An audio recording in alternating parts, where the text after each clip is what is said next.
Rowboat from Dubai crossed the Atlantic in just 42 days. So the Dubai trio crossed the Atlantic in a rowboat, which was about the size of a small car, and they did it in just 42 days, 7 hours, and 35 minutes.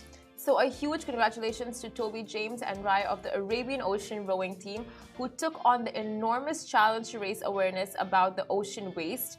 And the trio, who were self-sustainable throughout the entire trip, reached Antigua safely and were welcomed by friends and family after completing what's dubbed as the world's toughest row. So Arabian Ocean rowing team are using the publicity it will bring to raise awareness about the environmental sustainability, reducing marine litter and protecting the ocean.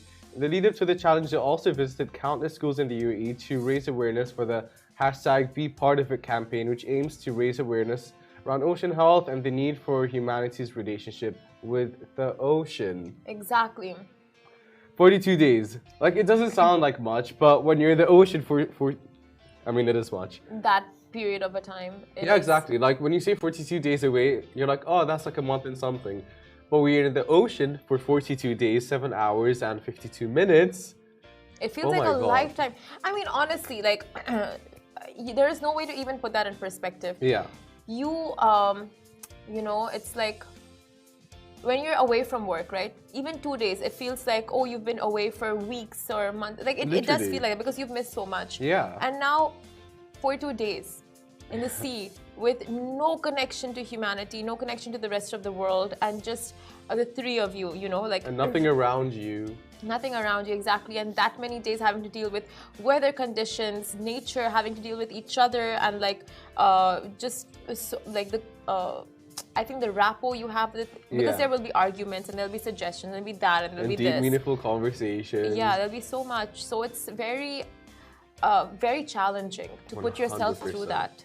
100%. And they take 2 hours on, 2 hours off. Like, they take turns rowing, which is insane. Yeah. And it's like a lot of physical exertion to be, you know, putting yourself through that amazing challenge, but like all for such a brilliant cause. Claps for the Arabian Ocean rowing team. Good job. We're proud of you. You took one for the team.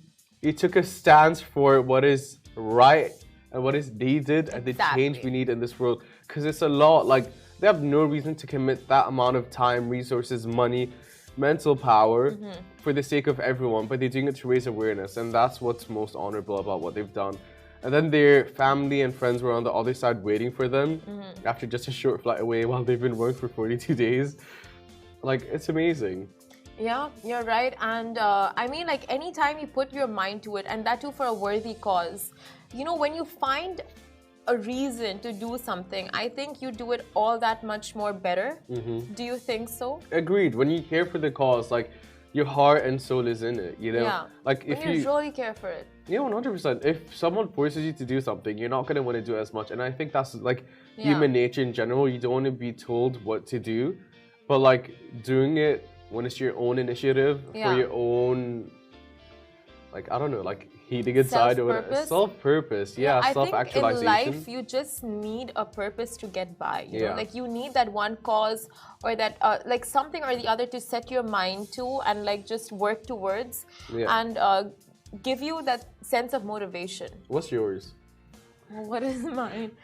So, I mean, like, okay, since you put me on the spot, I don't know, like, okay, but I'll tell you about, like, when I turned vegetarian from being a non-vegetarian. It was, like, overnight. I just, like, gave it up, and it was all for, like, once you have it in your head exactly why you're doing something, you don't question it anymore. Like, for example, those who want to give up smoking, right? Like, you can't just give it up overnight. Like, because but I know people who have, because they have it in their head. Yeah, but you need... Well, you don't get a relapse from not smoking. No, like, of course you give it up. You give it up completely, right? And then it's like you just have a relapse, like 1 month into not smoking or 2 months into down not smoking. But if you have that one reason that really, like, like, you go cold turkey, but you have that one reason, like, okay, I'm not going to do it because of my children. I'm not going to do it because of my husband or my wife. Like, that, not a person, but could be anything, you know, like for a sport or a job or whatever it is. When you think of it and you just stop completely, it's like that's what keeps you,